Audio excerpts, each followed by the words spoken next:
Oh no, did I turn the stove off? Oh, I forgot my keys in the car. What if my keys drop between the lift doors? I have to hold them tight. What is he thinking about me? Does he think I'm fat? I can never be perfect. Oh, this picture only looks good to me. I shouldn't be posting it on Insta. The picture is wonderful, but I didn't smile well. I should take one more. Oh, my friends don't like me. They didn't invite me to the party. I cannot go to this party. I don't have anything to wear. I wore this one last time. This is a perfect idea. Oh, what if I don't succeed? What if nobody liked it? What will people think? Hello, dear. Hi. What? Did you just say hi? You didn't say hi, dear. You don't love me. She accepted my friend request. Oh, she is interested in me. Overthinking comes in all shapes and sizes, isn't it, Rima? Don't ask. I have always been an overthinker. I'm sure even before I was born, I was overthinking in the womb as well. So, yes, I believe we all are overthinkers. Why do you think people overthink, Wajiha? Well, let me think over it. Well, I think overthinking is an art and it's not an easy one. It's the art of blowing things up bigger than they actually are. People who have it easy, they go with their intuition, gut feeling, as we all know it. It comes from subconscious mind, where our subconscious mind guides us what to do. It gives us answers, hints. But on the other hand, when we are overthinking, we don't listen to it and try to overthink with our conscious mind and then resonate everything with a why or what if. So it is basically self-imposed mental interrogation. I think that's the right word for it, where you self-evaluate everything. So you're the judge, you're the lawyer, and everything else. So you set up the interrogation every day, question yourself, answer yourself, and conclude by yourself. Just imagine, the result will be the same every single day, isn't it? You raised a valid point. We get very judgmental about ourselves while overthinking and say really unkind things to ourselves as well. And I feel sad that this won't lead overthinkers anywhere. So, they develop this victim mindset where they feel like, why me, and always why me. So they will think like, why is he talking to me like that? Why is she behaving with me like that? Why did she say that? So it's always why me and what ifs and a lot of them. And I want to add to that list the maximiers. They make a big deal out of everything. They will literally make a mountain out of molehill in their head. And then comes the perfectionists. Do you take 100 selfies and don't even like one? And then you take 50 more but still not satisfied? Well, trust me, no one is that interested in your life to notice every single detail. Then I think they have trouble decision making as well. So when you are a maximizer or perfectionist, you have trouble decision making and you fear taking decisions because you're seeking perfection. So, and then there comes these people who overthink tones, gestures, body language, and everything you can think of. They question entire scene and entire existence. So they resonate everything in their brain. Well, yes, you're very right. This reminded me of an example of overthinkers that I read somewhere. One will make tea, add salt in it instead of sugar, drink the whole tea without realizing it's salty. The other will make tea, add salt, but will realize it's salty once they sip. Which one are you?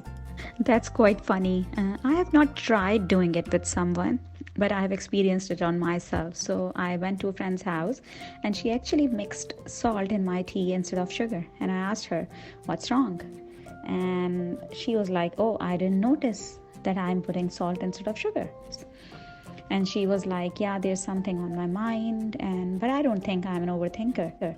So I asked her a few questions. Are you often in a struggle to control your thoughts? Or you worry about things that you can't control? And you can't stop worrying simply. You constantly remind yourself about your mistakes. You relive your past moments in your brain over and over again. And as I mentioned earlier, about lots of whys and what ifs. These are quite obvious signs. Now let's discuss what harm can overthinking do. What do you think about it, Rima? I think overthinking, in my opinion, it has two dangers. Firstly, if you're overthinking important issues in your life, you can get stuck in indecision, avoidance, or procrastination. And the second one, in my opinion, is you need to spend too much time thinking, but too less time to actually live life in real. So it's too much time in your head, and it can be costly. So you don't actually have time to live for real. What's your opinion? I think there is a difference between overthinking and insightful introspection. People get confused with this. Insightful introspection is self reflection, examining our own conscious thoughts and decisions, and understanding our feelings. Yes, so true, Rima. A reflection is important, and I think overthinking sometimes gets habitual. So people actually get in a pattern where they don't actually realize they are overthinking, and it becomes a norm for them. So it's important to know that you're overthinking, and then you can try different ways to curb overthinking. So first and most important thing should be, you should know your triggers. What is triggering overthinking to you? Then you be aware of overthinking and fully embrace its futility. So you have to embrace that this overthinking is not doing any good to you. When you last engaged in overthinking, you wasted your time, it wasn't constructive, so you disengage at once. It's very important. As soon as it triggers, you identify it and you disengage. You can make yourself busy in some purposeful thing, distract yourself. You can have some goals in life, make some goals, find your passion, work hard, and most importantly, be kind to yourself. Stop being a perfectionist and don't think of what can go wrong. Instead, think of what can go right. So change your view of fear. What do you think helps you get over overthinking, or what suggestions can you give to our audience about it? Two things that worked for me was meditation and time management. In fact, time management helped me a lot, and I have learned this, that you have time to overthink because you have time to overthink. So true, Rima. Time management is very important. Okay, so let's challenge Wajiha the coach. So let's say you're going through a really tough situation and you're extremely confused in your head. What are the first three things you do to calm yourself? Well, honestly speaking, I'm too busy to overthink. There were times when I used to be a pro at overthinking, but gradually I have trained my brain to disengage. I have made myself busy, and I have realized that I have only one life and there is so much to do. So YOLO. And trust me, consistency is the key. So you practice and you stay consistent, and you are able to ace it. And I can vouch that because Wajiha is always in such high spirits. She is so enthusiastic. She always wants to be doing something or the other. I can assure you that if you practice this mindfulness, you will surely overcome overthinking.